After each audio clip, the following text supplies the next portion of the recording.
Completes the lineup. Racing. Untidy start. Guerra fly jumped, but recovered to race in the second half of the field. Captain Romeo didn't get away too well, and neither did Chervil Glow. Arturo flashes a lot of pace towards the far side and is a clear leader. Over in second place, Grey Smoke. Adia is in the black sleeves and yellow cap, held together about 2.5 lengths off the leader. Ragazzo Grande is in the green and white. See the badge. Captain Romeo are together. Then comes Chervil Glow, who races 3/4 of the way back, single file, a further length and behind, and Guerra needs to make up all of the ground through the final 600 metres. Arturo far side and Adia in the middle of the course, and they come to dispute it, and they gone clear of See the Badge, who races away in third. Then came Grey Smoke, who's out in fourth. Ragazzo Grande was next as Adia now kicks into the lead. Arturo needs to knuckle down. They are a few lengths clear of See the Badge, who races in third. After them to Grey Smoke, but they went past the 200, and Adia's got Arturo right alongside 150 house, and in front now Arturo comes battling back at Adia, who tries to scramble back into the lead, but Arturo is going to just about do enough. Arturo the winner from a low flying single file. Adia ran third. Fourth may have gone to See the Badge. Bred by Ridgemont Highlands, 1-2 for the winning breeders. Alan Greef and Richard Free are on the board, and the contrasting fortunes over the final 600 metres was evident. Every 200 metres it was Arturo, then it went Adia, and then 200 metres later was Arturo again. And then all of a sudden, look at single file, still got most of the field to get past and many lengths to make up. This is where Arturo now beats off Adia. And once he's done that, he starts to wonder, veer into the distance and daydream over the final few strides. But Arturo is going to get the job done in race number 2.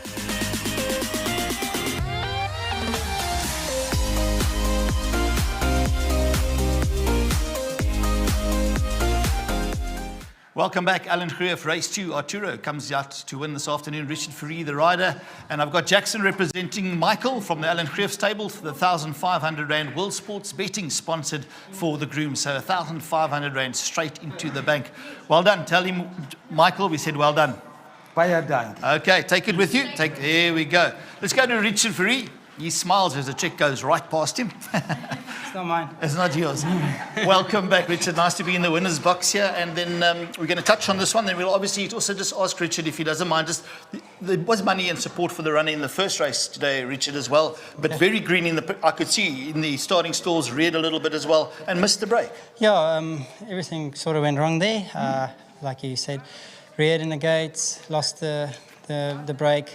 Moved up quite comfortably, but then all over the place. Just green and just didn't want to know about going past horses. Just wanted to run in behind them, but we'll bounce back from that. So it's just an immaturity thing. Lovely action individual. I said to Nadine, we're definitely going to follow this later on. Beautiful mover. Very much. I think also a bit more ground. She probably looks like a miler. All right. But yeah, all in good time. All right, now let's touch on the son of Duke of Marmalade, Arturo, number 2 for the Greef stable. First time out, ran a good second, was well beaten on that occasion, but they're babies and there's room for improvement, and did well today. Yeah, exactly. I think last time I still had to beat the draw. I used him quite a bit to get across. Never really got to switch off on him, but then, take nothing away from the winner that day. He pulverized us, and he took our beating, but today, to back it up, was a nice training feat. So well done to Mr. Greef and his team. Done a fantastic job.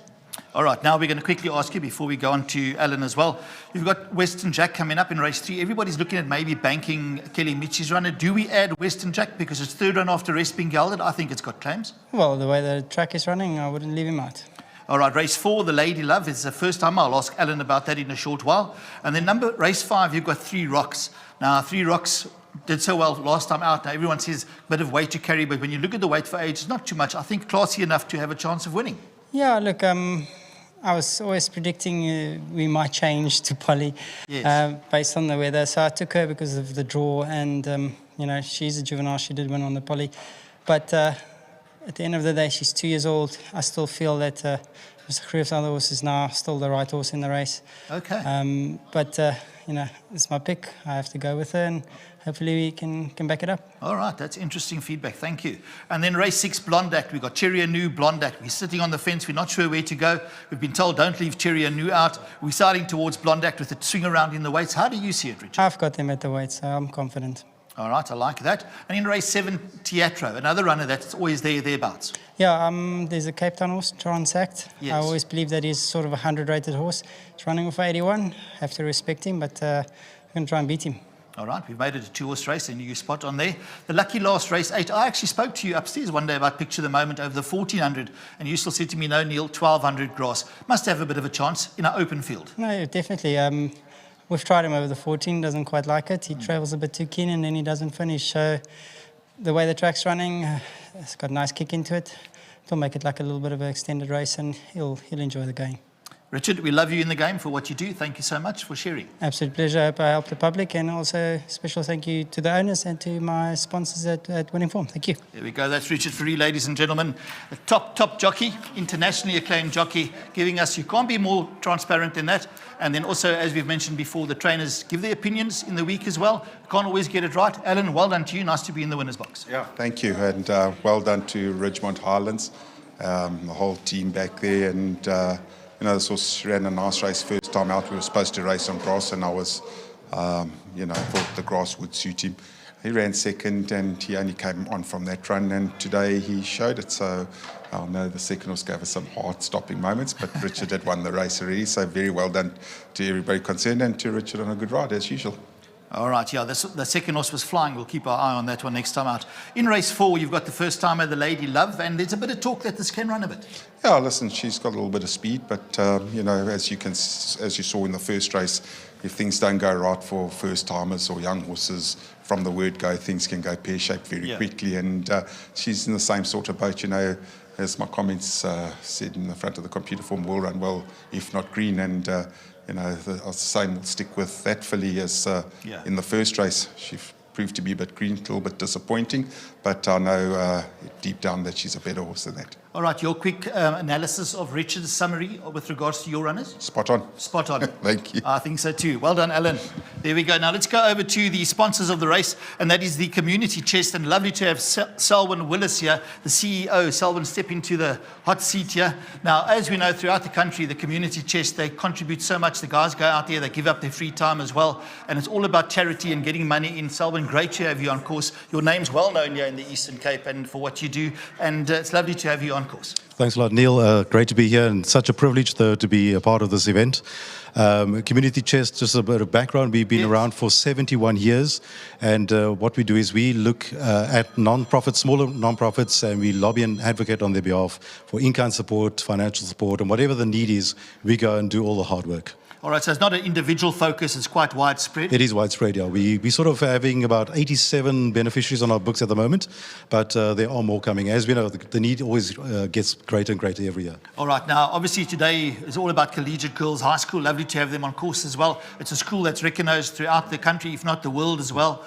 What is your association between Community Chest and collegiate girls? So collegiates have always been a partner with Community Chest for as long as I can remember, and they every year raise funds for Community Chest towards the end of the year with their carols for Christmas, and we really just are privileged to be part of that association, and I think that we have built up such a good relationship. Whenever it comes to community development, they're always part of the initiative, and we're always excited to have them as a partner. All right, well said, and it's lovely having you on at racing. Have you been racing before? I've attended a few races. Karen has always invited me, so it's always good to be here. All right, well, we look forward to having you back again in the near future as well. And on behalf of everybody out there, we all look towards charities, and what you guys do, we really do appreciate it. And this country needs the coming together of people like yourselves and what you represent. So thanks very, very much. We do appreciate everything that the Community Chest does. Thank you, Neil. Thank you very much. Moving on to race 3, that's coming up shortly. It is the first leg of the Pick 6 this afternoon. And I tell you, it was great chatting to Richard Fourie and hearing what he had to say. So maybe just add in one or two other runners.